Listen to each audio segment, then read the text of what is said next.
What's up, everybody? It's me, Video Games and More, back with another video. I know it's been a long time. I've been doing a lot of stuff with school and other stuff, but I wanted to kind of explain what's been happening with the air fry range for a couple of months. So, as you can probably tell, this is not the air fry range I had previously. I just got it replaced because of issues that it had that were very, very bad. And I'll explain on how I got to this replacement point right here. But I just want to say that they replaced me with a slightly different model. I think it's better. But I'll go into that in a minute. But let's just first talk about how I got to that point. So about maybe a month ago, it was about 3 in the morning. And all of a sudden, I could hear beeping coming from the kitchen, and I noticed that there was an F11 error on the control board, and I couldn't get it to stop. Like everything I did, I was pushing off, and it would just restart beeping real loud, and it was terrible. And I know that the F11 error means there's something shorted in the board. So I turned it off, I unplugged it, and then I plugged it back in the next day. It worked fine all day long until evening when it F11'd again about maybe 20 minutes after I was done using it. So I unplugged it for that night. Then I was like, okay, I'm going to give this a third shot, but I did call Big Sandy's, who is the appliance store that I bought this at. And they said they were going to send a man out to take a look at it. And I know control boards are very expensive, almost as much as an oven itself. And I had other issues with the oven, and I'll get to those in a minute. I was just thinking it really needs to be replaced because of just all the lingering issues that I've had with this thing. But they sent a man out, and he looked at it, and he said he was going to put in a replacement review, but apparently he didn't, because a couple days later, I got a notification saying that the control board had shipped, and this was all covered by warranty, so keep that in mind, guys. But the warranty was about to expire, and I didn't want to get stuck with an oven that was going to have even more issues. So some more issues that the oven had was I smelled gas leaking from different spots of the oven at random times during the day. Even when it was all off like this, the oven off and all the burner knobs, just I could smell gas, smell it. And I knew there was some sort of leak inside of, somewhere in this stove, there was a leak. Not this stove, the one I had before. There was a leak somewhere. But another thing that obviously made me mad, and I've already complained about this, is how easy the burner knobs are to turn. They were crazy. But yeah, then I had another man come out. He actually had the control board with him, but I said, don't put that control board in because they told me there's a chance it's probably going to get replaced. But he said, I don't know. I mean, then I said, well, you're here to inspect it for a replacement, right? But the man was like, no, I'm here to put the control board in. And I'm like, okay, well, why did service tell me that you were coming to do a replacement inspection? So he then checked it for leaks. He couldn't find any leaks with his leak detector, although I could smell gas. But then he went back to the store, and, this was last week. Last Wednesday, he came out a second time. The first time he came out was the Friday before that.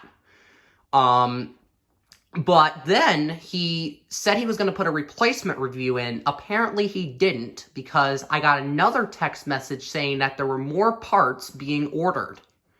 And I was like, oh my God, why are these people telling me that they are going to put a replacement review in? And here's the thing of why I wanted to replace the stove and not just deal with having someone come in here, because main reason was COVID-19. And a 1-hour repair of an oven control board, replacing it, that's almost as much as the oven itself, where a 10-minute quick swap out, when you're dealing with COVID-19 and when you're dealing with someone in your family like my grandfather who has COVID-19, who doesn't, but if he gets it, he can die. I mean, we're talking serious stuff here. I mean, a 10-minute swap out is much more efficient than a 1-hour repair. Plus, the 1-hour repair wasn't still going to fix other gimmicks I had with this oven.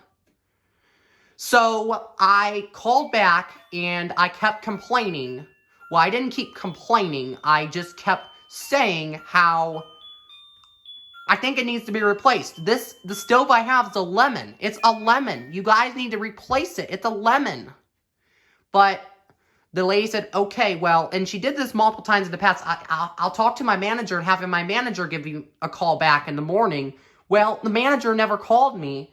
But then I called back a second time. Again, I wasn't mean or anything, but I was getting tired of making phone call after phone call after phone call.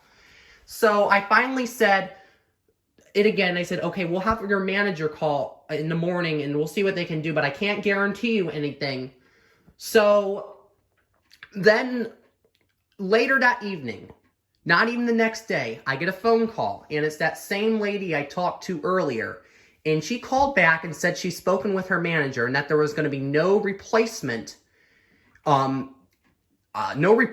review involved. And that was like, oh my God, seriously? But she said, manager is willing to do a complimentary exchange of your unit. That means you either have to bring the old one to the store and pick up the new one, or you have to pay for shipping and delivery and all that kind of stuff, which is like $160. And I'm like, okay, well, and you'd also be getting another year of warranty.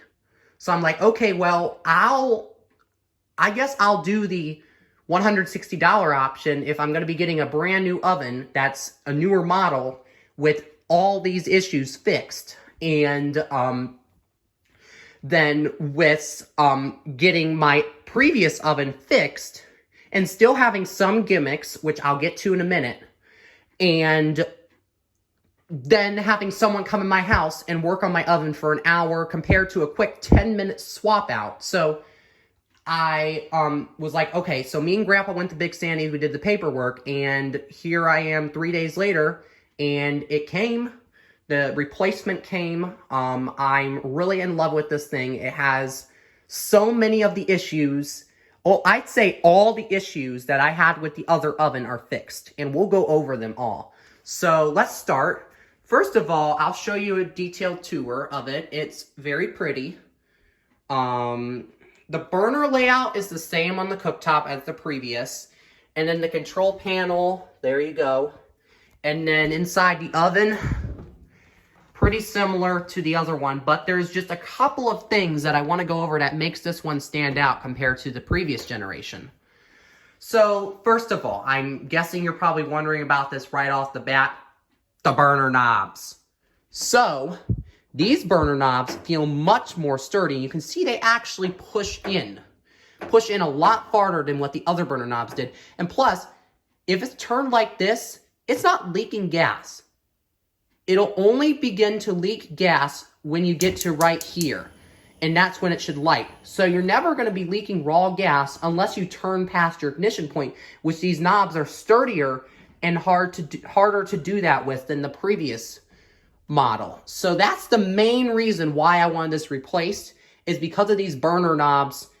That's amazing how they fixed that. Even though it doesn't look different on the outside, there's different like pistons in here that like move, it's much better. And then let's talk about the control panel. There's some things that I really like. So on the previous generation, if you were using convection bake, convection roast, or air fry, you could not set the oven temperature below 300 degrees. And that was really annoying. So, but now you can, if you do convection bake, you can go as low as 170 if you want. And you can see it will accept that and do a preheat. Another thing that I really like is the fan. On the other one, if I were to turn the oven off, and then turn it back on, even if, okay, so the way these gas ovens work is there's a fan. The fan won't come on, the convection fan. It won't turn on until 6 minutes into the preheat process, and that's for proper gas combustion. I get that. Well, let's say it was up to temperature and it had been more than 6 minutes that the oven's been running, and you turn the oven off by mistake, or just turn it off to change modes or something. Well, you reset the 6-minute timer, so when you go to turn it back on, even though it's preheated, it won't turn on for 6 minutes, and it sucked. Because if you had something in there that was convection baking and you accidentally shut the oven off and then turned it back on and it was preheated, fan would not run for 6 minutes. It would mess up your recipe time and just mess up everything. And it was ridiculous. And there's no point to do that if the oven's been on for more than 6 minutes. There's just no point. Well, this oven, they fixed that issue. So if you turn this oven on and you preheat it and you shut it off and right back on, if you turn it off and turn it back on within 6 minutes after you turned it off, the fan will come on immediately. Now, I'm not going to demonstrate that right now because the oven is cold. But next time I do a cooking video, I will do a quick little demo of that because that's really, really ingenious that I don't have to wait. That's just amazing, and that's the way it should have been in the first place. That really dumbfounded me when they had that on the other one, and it did not. If you turned it off, even though it was heated, you'd have to wait 6 minutes. So I'm very glad they fixed that issue. Now, a lot of people aren't going to believe me when I say this, but it actually is true. I'm not kidding you. A lot of people think this is a gimmick, but you got to take my word for it. You just got to take my word for it. Next time I heat up the oven, I'll do a little demonstration of it, that it actually does indeed, when I shut the oven off and turn it back on, it does indeed come right back on. So I'm very glad that they fixed that, and that's just really ingenious that they fixed that, and now I can go lower on convection, which is really nice, and the burner knobs are fixed, and also the build quality of this one compared to the previous one just seems a lot more sturdy. I mean, this door just feels a lot more sturdy than the previous one. I mean, it's not like it's harder to slam, and just the whole build quality, it seems more insulated than the other one, because I noticed the other one, there was a lot of metal crackling when the oven was on. This one, there's barely any, and it's much quieter, the fan is, because I think something to do with insulation. I don't know, but it just seems like a much better build quality. And I honestly think the one I had before was just a lemon, and I can definitely tell that this one's definitely going to last a lot longer than the other one. And plus, I have that 1-year warranty, which hopefully I don't have to use, but I have it. So yeah, for 160 bucks, I get an upgrade on my oven, brand new oven with better features than what I had before, and 1 year more of warranty. That you can't beat the deal. That's really good compared to someone coming in, fixing your oven, still having similar issues with the control board and just design flaws and stuff like that, where this is all fixed and it's done. There's no more issues. I wanted this thing to be game over as quick as possible. It's done. I don't see any more issues coming down the road. So yeah, but I'll keep you updated on how this one goes. I can definitely tell that this one's going to last a lot longer than the previous one. So yeah, I hope you guys enjoyed this video, and if you haven't already, please like, comment, and subscribe to my channel, and stay tuned for more videos.